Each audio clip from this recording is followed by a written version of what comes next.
പ്രിയമുള്ള സഹോദരന്മാരെ, സഹോദരിമാരെ, ഏവർക്കും ദൈവാനുഗ്രഹം എപ്പോഴും ഉണ്ടായിരിക്കട്ടെ. ബിസ്മില്ലാഹി റഹ്മാനിർ റഹീം. വമാ കാനന്നാസു ഇല്ലാ ഉമ്മത്തൻ വാഹിദതൻ ഫഖ്തലഫൂ. മനുഷ്യർ ഒരൊറ്റ സമൂഹം മാത്രമായിരുന്നു, എന്നിട്ട് അവർ ഭിന്നിച്ചിരിക്കുകയാണ്. എൻ്റെ രക്ഷിതാവെങ്കിൽ നിന്ന് ഒരു വചനം മുൻകൂട്ടി ഉണ്ടായിരുന്നില്ലെങ്കിൽ അവർ ഭിന്നിച്ചു കൊണ്ടിരിക്കുന്ന വിഷയത്തിൽ അവർക്കിടയിൽ ഇതിനകം തീർപ്പ് കൽപ്പിക്കപ്പെട്ടിരുന്നേ. മനുഷ്യർ ഒറ്റ സമൂഹമാണ് മനുഷ്യർ. ആദമിൻ്റെയും ഹവ്വയുടെയും മക്കളാണല്ലോ നമ്മൾ. ഹവ്വയാവട്ടെ ആദമിൽ നിന്ന് സൃഷ്ടിച്ചതാണല്ലേ. ഹവ്വ വേറെ അല്ല, ആദമിൻ്റെ ഭാര്യയിൽ നിന്നാണ് സൃഷ്ടിച്ചത്. ഇപ്പോൾ നിരീശ്വരവാദികൾ പറയും ആദമിൻ്റെ ഭാര്യയിൽ വേണ്ടി വന്നു ഹവ്വയെ സൃഷ്ടിക്കാൻ എന്ന് പറയുന്നു. അപ്പോൾ എന്താണ്, ഒന്നായി തീരാൻ വേണ്ടി മനുഷ്യർ ഒന്നാണ്, നമ്മൾ ഒറ്റക്കെട്ടാണെന്നുള്ള ബോധം വരാൻ വേണ്ടിയിട്ടാണ് അള്ളാഹു ആദമിൻ്റെ വാരിയിൽ നിന്ന് സൃഷ്ടിച്ചതും വളഞ്ഞ വാരി, ഏറ്റവും അവസാനത്തെ ഏറ്റവും വളഞ്ഞ വാരിയിൽ നിന്ന് സൃഷ്ടിച്ചത്. അപ്പോൾ ഇതിനൊക്കെ പല ലക്ഷ്യങ്ങളും പഠിക്കാനുണ്ട്. നമ്മുടെ ഭൂമിയിൽ ഓരോ കാര്യങ്ങളൊക്കെ നോക്കുമ്പോൾ ഒക്കെ ഓരോന്നിനും ലക്ഷ്യങ്ങൾ. മനുഷ്യനെ വിജ്ഞാന സമ്പന്നനാക്കുക എന്നാണ് നമ്മുടെ ഭൂമിയിലെ സൃഷ്ടിപ്പിന് ലക്ഷ്യം. അതുപോലെ തന്നെ ഭൂമിയിലെ പല ജീവജാലങ്ങളും സസ്യജാലങ്ങളൊക്കെ നോക്കുമ്പോൾ അതൊക്കെ നമുക്കൊരു പഠിക്കാനുണ്ട്. നമുക്കറിയാം, ഒരു സോഷ്യൽ മീഡിയയിലൊക്കെ നമ്മൾ കാണുന്ന ഒരു കൊക്ക് എന്ത് ചെയ്യും, ഇവിടുത്തെ കൊക്കല്ല കേട്ടോ, വിദേശങ്ങളിലൂടെ കൊക്ക് എന്ത് ചെയ്യും, ഒരു വെള്ള നിറത്തിലുള്ള എന്തെങ്കിലും പ്ലാസ്റ്റിക്കിൻ്റെ വസ്തുവോ എന്തെങ്കിലുമൊക്കെ എടുത്ത് കൊക്കിലിട്ട് വെള്ളത്തിലേക്ക് ഇടും. അപ്പോൾ അത് തിന്നാൻ വേണ്ടി മത്സ്യങ്ങൾ വരും. അപ്പം തന്നെ ഈ കൊക്ക് എന്ത് ചെയ്യും, ഈ മത്സ്യത്തെ ഭക്ഷിക്കുകയും ചെയ്യും. വേറൊരു മത്സ്യമുണ്ട്, അദ്ദേഹത്തിന് വാൽഭാഗത്ത് എന്താണ്, കണ്ണാണ്. കണ്ണിന് രൂപം ചിത്രമാണ്. പക്ഷെ ശത്രുക്കൾ വിചാരിക്കും അവിടെയാണ് കണ്ണ് എന്ന് കരുതി അവരെന്ത് ചെയ്യും, വാലിൻ്റെ ഭാഗത്ത് നിന്ന് മാറി നിൽക്കും. മുഖമാണല്ലോ, മുഖം കൊണ്ടാണല്ലോ പിടിക്കുക, ചുണ്ടുകൊണ്ടാണല്ലോ പിടിക്കുക ഒരു മത്സ്യങ്ങൾ. അപ്പോൾ മറ്റേ ഭാഗത്ത് പോവും. അപ്പം മറ്റേ ഭാഗത്താണ് യഥാർത്ഥ വായുള്ളത്. അവിടെ പോയി മത്സ്യം പിടിക്കുകയും ചെയ്യും, ചെറു മത്സ്യങ്ങളെ പിടിക്കുകയും ചെയ്യും. പണ്ടൊരു കമലഹാസൻ്റെ സിനിമയിൽ രണ്ട് മുമ്പിലും ബാക്കിലും തോക്ക് വെച്ച മതിലെ. അദ്ദേഹത്തിന് ചെറിയ തോക്കുണ്ട്, റിവോൾവർ. അതിന് മുൻഭാഗത്തും ബാക്ക് ഭാഗത്തും ദ്വാരമുണ്ട്. ശത്രുവിനറിയില്ല. കമലഹാസൻ തോക്ക് കയ്യിൽ നിന്ന് ഇങ്ങനെ കറക്കിക്കൊണ്ടിരുന്ന് തനിയെ തെറിച്ചു തോക്ക് തനിയെ താഴ്ത്തു പോകും. ഇത് കണ്ട ഉടനെ ശത്രു വേഗം എടുത്ത് വെടിവെക്കും. വെടിവെക്കുന്നത് ബാക്കോട്ടേക്കാണ് വെടിവെക്കുന്നത്. വെടിവിടുന്നത് ബാക്കോട്ടേക്കാണ്. ആ ശത്രുവിന് വെടികൊള്ളും. അപ്പോൾ ചോദിച്ചു, അതിൻ്റെ ഉണ്ട ബാക്കോട്ടേക്കാണ് പോകുക. അപ്പോൾ തിരിച്ചു വെക്കാനപ്പോൾ എന്ത് ചെയ്തു, തിരിച്ചു വെച്ചു.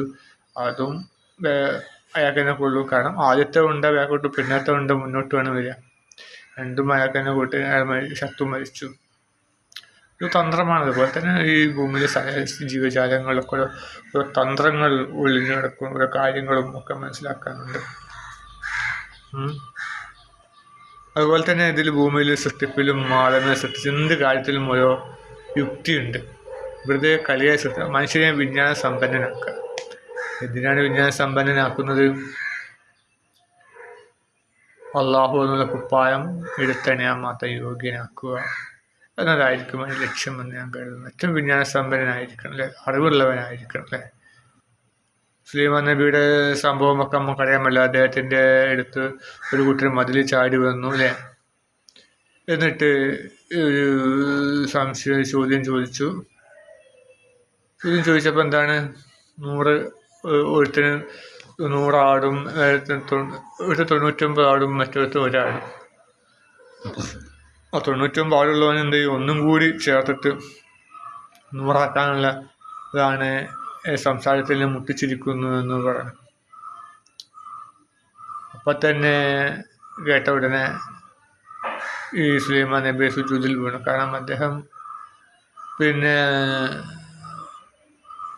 പല രാജ്യങ്ങളും, ഒരുപാട് രാജ്യങ്ങൾ അദ്ദേഹത്തെ കൈവശമുണ്ട്. മറ്റു രാജ്യങ്ങൾ കൂടി കീഴ്പ്പെടുത്തുന്ന ആഗ്രഹം അദ്ദേഹത്തിന് ഉണ്ടായിരുന്നു. അതുപോലെ തന്നെ ഇന്ന് ഞാൻ 100 ഭാര്യയെ പ്രാപിക്കും, 100ലും കുട്ടി ജനിക്കും എന്ന് പറഞ്ഞിരുന്നു അദ്ദേഹം. കുട്ടിയൊന്നും ജനിച്ചില്ല, ജനിച്ചതും ചാപ്പിള്ളയായിരുന്നു. അപ്പോൾ ഇതിലൊക്കെ അഹങ്കാരം അദ്ദേഹത്തിന് വന്നു. പക്ഷേ ഈ സംഭവത്തിൽ അദ്ദേഹം മനസ്സിലായത് 99 ആട് 100 ആടിൻ്റെയും പ്രശ്നം വന്നപ്പോൾ അദ്ദേഹം ഇങ്ങനെ ഏതോ മറ്റു സ്ഥലങ്ങൾ പിടിച്ചെടുക്കാനോ അല്ലെങ്കിൽ മറ്റു ഭാര്യമാരെ, പിന്നെ അദ്ദേഹത്തിന് ഒരുപാട് ഭാര്യമാരുണ്ടായ മറ്റൊരു വ്യക്തിയുടെ ഭാര്യയെയും കൂടി സ്വന്തമാക്കാൻ, സേനാനായകൻ്റെ ഭാര്യയെ സ്വന്തമാക്കാൻ അദ്ദേഹം ആഗ്രഹിക്കുകയും ചെയ്തിരുന്നു. അപ്പോൾ ഉടനെ അദ്ദേഹം സുജൂദിൽ വീണു. അപ്പോൾ ഒരു അറിവിലേക്ക്, ഒരു വിജ്ഞാനത്തിലേക്ക് അദ്ദേഹത്തെ ശ്രദ്ധ ക്ഷണിക്കുകയാണ് ആ സംഭവം കൊണ്ട് ചെയ്തത്. അപ്പോൾ അതുപോലെ തന്നെ ഖുർആൻ എല്ലായിടത്തും ഓരോ പാഠങ്ങൾ നമുക്ക് നൽകുന്നുണ്ട്.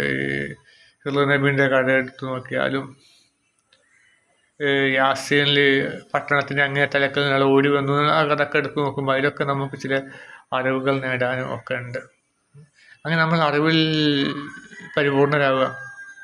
അപ്പം സുലൈമാൻ നബിക്ക് അറിയാമല്ലോ, അദ്ദേഹം ഞാൻ പറഞ്ഞല്ലോ, സുലൈമാൻ നബി അദ്ദേഹം അത് വേഗം എന്ത് പ്രശ്നങ്ങൾ വളരെ പെട്ടെന്ന് തീരുമാനിക്കുന്ന വ്യക്തിയാണ്. അറിവ് ഉണ്ട് അദ്ദേഹത്തിന്. അപ്പം അറിവുള്ളവനാണ് അദ്ദേഹം. സുലൈമാൻ നബി വെച്ചാൽ വലിയൊരു രാജ്യങ്ങളുടെ ലോകത്തിൻ്റെ രാജാവാണ് അല്ലേ. ഒരുപാട് രാജ്യങ്ങൾ അദ്ദേഹത്തിന് കീഴിലുണ്ടായിരുന്നു. സുലൈമാൻ എംപയർ, സോളമൻ എംപയർ എന്നൊക്കെ വലിയൊരു സാമ്രാജ്യത്തിൻ്റെ അധിപനായിരുന്നു. അപ്പോൾ അങ്ങനെ ആധിപത്യം ലഭിച്ച് അദ്ദേഹത്തിൻ്റെ വിജ്ഞാനം കൊണ്ടാണ്. അപ്പോൾ വിജ്ഞാനമുണ്ടെങ്കിൽ മനുഷ്യൻ എന്ത് ചെയ്യും? ലോകത്തെ കീഴ്പ്പെടുത്താൻ കഴിയും. അപ്പോൾ വിജ്ഞാന സമ്പന്നനാക്കുക. അപ്പോൾ അതൊക്കെയാണ് ഈ അള്ളാഹുവിൻ്റെ ഖുർആൻ്റെ ഒക്കെ ലക്ഷ്യം. ഖുർആനിലൊക്കെ ഒരുപാട് കാര്യങ്ങൾ ഉൾക്കൊള്ളിച്ചിട്ടാണ് പല കാര്യങ്ങളും, പല ക്യാപ്സൂളാണ്, പല കാര്യങ്ങളും ഉൾക്കൊള്ളിച്ചിട്ടാണ് ഖുർആനിൽ പറഞ്ഞിട്ടുള്ളത്. അതുപോലെ നമ്മൾ വീണ്ടും നമ്മൾ വായിക്കപ്പെടുന്നു എന്ന ഗ്രന്ഥം പേര് വരാൻ കാരണം ഒരു തവണ വായിച്ചാൽ നമുക്ക് ഒന്നും ആവില്ല. ഓരോ തവണ വായിക്കുമ്പോഴും പുതിയ പുതിയ അർത്ഥതലങ്ങളാണ് ഖുർആനിൽ ലഭിക്കുക. പല സമയത്തും അത് പല സ്ഥലത്തേക്ക് മാറി പോകുന്നുണ്ട് അല്ലേ.